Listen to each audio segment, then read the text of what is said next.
સર્વ મંગલ માંગલ્ય શિવે સર્વાર સાધિકે શરણ્યે ત્રંબકે ગૌરી નારાયણી નમોસ્તુતે।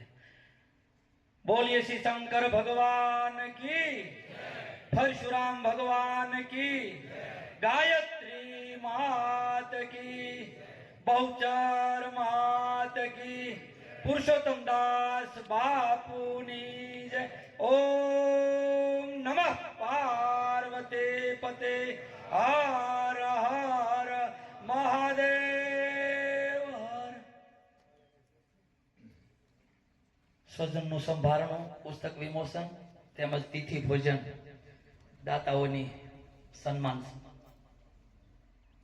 આ વિશે બધાય સમાજના આગેવાનો તેમજ સમાજના સંતો બધાય, ગણેશ આશ્રમના માતાજી તમામને જય સિયારામ।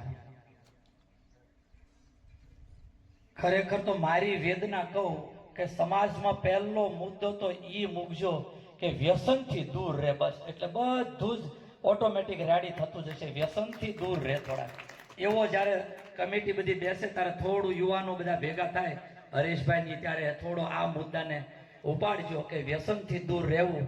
અને કન્યા વિક્રય અને સંબંધો વેવિશાળ તૂટવાનો પ્રશ્ન બહુ છે, તો એમાં ભલે કમિટી બનાવો અને કાંઈ તોડજોડ તમે કરો એવું નથી કહેતો, પણ થોડું વડીલો દબાણ કરશે ને તો અત્યારે જાહેરાતનો યુગ કે થોડું જાહેર થશે ને એટલે થોડું દબાણમાં આવશે, અને આ એક દૂષણ છે ને એ સમાજમાંથી, બ્રહ્મ સમાજમાંથી ધીરે ધીરે ઘટે। કારણ કે બ્રહ્મ સમાજ છે ને એ પાયો છે, પછી ક્ષત્રિય, વૈશ્ય અને શૂદ્ર આવે। જ્યારે આપણું આચરણ ઘટ્યું છે ને ત્યારે જ આ બધો જ સમાજમાં દૂષણ ને બગાડો આવ્યો છે। તો આપણે થોડોક એમાં સતેજ રહીએ ને એટલી મારી વેદના છે। અસ્તુ જય સિયારામ, બીજું કાંઈ વધારે કહેવું નથી। જે પરમ પૂજ્ય શ્રી સીતારામ બાપુ, બધા સંતો, હા બધા સંતોના ચરણોમાં વંદન।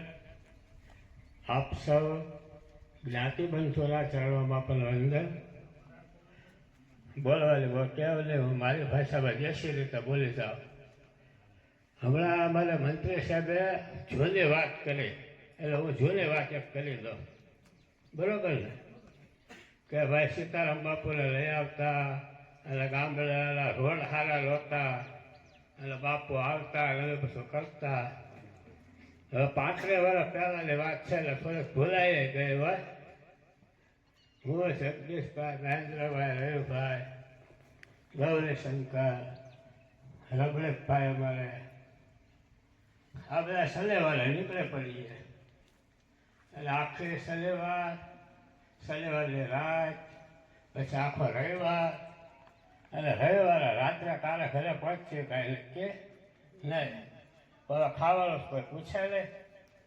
હવે એકવાર એવું બન્યું કે ભાઈ ખૂબ રખ્યા, પછી જગદીશભાઈ આદેશ કરે કે મહેન્દ્રભાઈ તમે દાદા બાપુ નતા આપણે કે તમે કરુણાશંકરભાઈ કે છે ને અમે પાલિતાણા આપણે જાઓ એટલે ના બાપુને આમંત્રણ આપી આવો। હા, લોહારવા, એટલે ભાઈ એક તો શનિવારે આખો જે રખડેલા હતા, કાંઈ ખાતું નહોતું, અને રવિવારે લોહારવા ગયા તો અમને એમ કે ના કંઈક ખાવા મળશે। તમે બે ના ગયા, ના એને આમંત્રણ આપ્યું પાછા આવ્યા તો અહીંયા જગદીશભાઈ 3-4 ગામડાની મીટિંગ ગોઠવી નાખી છે, દેવહાલ ને ચોરડી હમઠિયાળો। એટલે મને લાગેલી ભૂખ, આ તમને સત્ય હકીકત કરું છું। એટલે રાતના 10 થઈ ગયા, એટલે આપણે હમઠિયાળા હતા અમે, એટલે અમરસિંહ દાદાના ઘરે અમે બધા બેઠા, મહેન્દ્રભાઈના ફાધર આ અમારા કમિટીવાળા જગદીશભાઈ, મહેન્દ્રભાઈ બધા કહેવાય હાલો આપણે ગામમાં જઈએ। એટલે ભેર ના પડે, મને બરોબર થાક લાગ્યો છે, હું હાલી શકું નથી, તમે બધા જાઓ। એટલે એ બરોબર ગયા, બહાર નીકળ્યા, અને મારે અમરસિંહ દાદાને એવું કહેવું પડ્યું કે દાદા કાંઈ ખાવાનું હોય તો આપો, મને બહુ ભૂખ લાગી છે। આ સત્ય વાત છે। અરે દાદા કે હતું દૂધ થેલી ચા બનાવી નાખી, હવે તો રોટલો કાચો પડ્યો છે, હવે જે હોય આપણને જરાક ખાઈ લો. મને મેં કીધું છે ને ફેર સરસ આમ કંપારી થાય છે. હા, હવે એ તો તને જેવું તો આપ્યું ને ખાઈ લીધું. પછી આ લોકો આવ્યા એટલે દાદા અમરસિંહ દાદા બધા કાંઈ કરવા મળ્યા, ખબર રોટલા ખાઈને જાઓ, રોટલા ખાઈને જાઓ. એટલે એ નહોતી ખબર કે મેં માગી લીધું છે. આ લોકોને એ નહોતી ખબર કે મેં માગી લીધું છે. એટલે આ બધા કે અમે જમીન આવ્યા. પછી દાદાએ ચોખવટ કરી કે ભાઈ આમાં આમ છે, અને બાકી જ્ઞાતિની ઉન્નતિ થાય એવી અમે ભગવાનને પ્રાર્થના કરશું. અને સમયે પરિવર્તન થાય એ તો સંસારનો નિયમ છે, તો એમાં પરિવર્તન આવ્યા જ કરે. અને આવવું છું હવે અસ્તુ જય શ્રી રામ. સૈતર સુદ 30 પહેલી તારીખ 1/4/2025 ને મંગળવારે મને શ્રી 1008 મહામંડલેશ્વર બનાવ્યું ને એની મહંતાએ ઉજવું છું.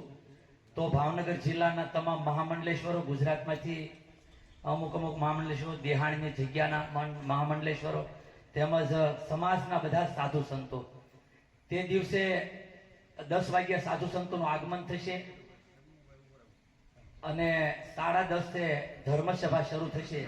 તો સમાજ પાસે મારી એક અપેક્ષા છે કે આખો સમાજ મને આ એક પ્રસંગ રૂડો કરી દેવા માટે જો બધો સમાજ ત્યાં હાજરી આપે એવી મારી અપેક્ષા છે. ગામડે ગામડે કંકોત્રી તો કાલે તૈયાર થશે એટલે જગદીશભાઈ દ્વારા અમે આપવા જઈશું, અને પાલીવાડ જ્યોત દ્વારા પણ રઘુભાઈ કીધું છે કે આપણે અપાવીશું.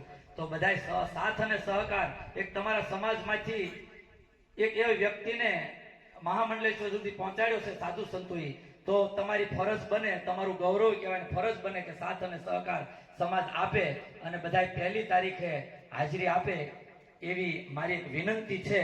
તો આ વિનંતીને સ્વીકારો એવી મારી અપેક્ષા. અસ્તુ. રહી અને જે છોકરા છે એની વ્યવસ્થામાં એ બધી એને મૂંઝવતા પ્રશ્નો હોય રસ લઈને કામ કરે છે એવા કિશોરભાઈ જાનીનું સન્માન પૂજ્ય બાપુને હસ્તે થશે. તાળીઓથી વધાવીએ ભાઈ.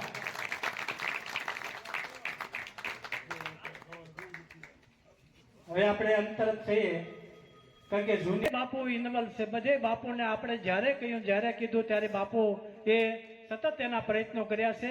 તો બાપુના આપણે એવા રૂડા આશીર્વાદ હજી પણ આપણે આગળ આ કામ સક્રિય રીતે કરી શકીએ અને ખૂબ આગળ વધીએ એવા રૂડા આશીર્વાદ આપણે પૂજ્ય વંદનીય સીતારામ બાપુના લેવાના છે. તો બાપુને વિનંતી કરું કે આશીર્વાદ આપો.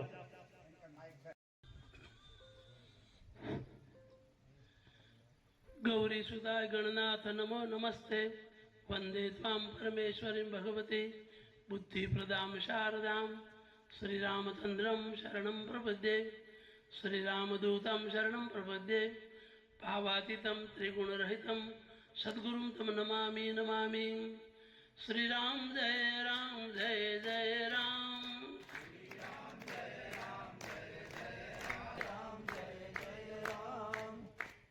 સ્વજનનું સંભાળણું ભાગ 2 અને અન્ય પાલીવાડ બ્રહ્મ સમાજ દ્વારા ઉન્નતિના કાર્યો, સહકારના કાર્યો નિમિત્તે જે